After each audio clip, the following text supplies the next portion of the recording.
27.5 করে দুধ দিয়ে চাঙ্গা 27.5 করে 35.5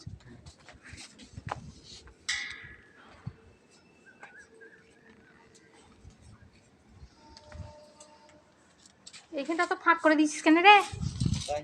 এইটা এটা পাতি দিতে হবে না বুঝি এইগুলো এত ঘন ঘন লাগিয়ে দিচ্ছে, একটু ই করে লাগাতে পারিস তাহলে এটা কাজ মিটে যেত। এইটা ও পারবে না।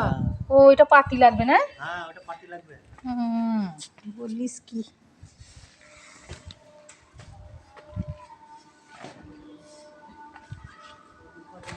সাড়ে 27 করে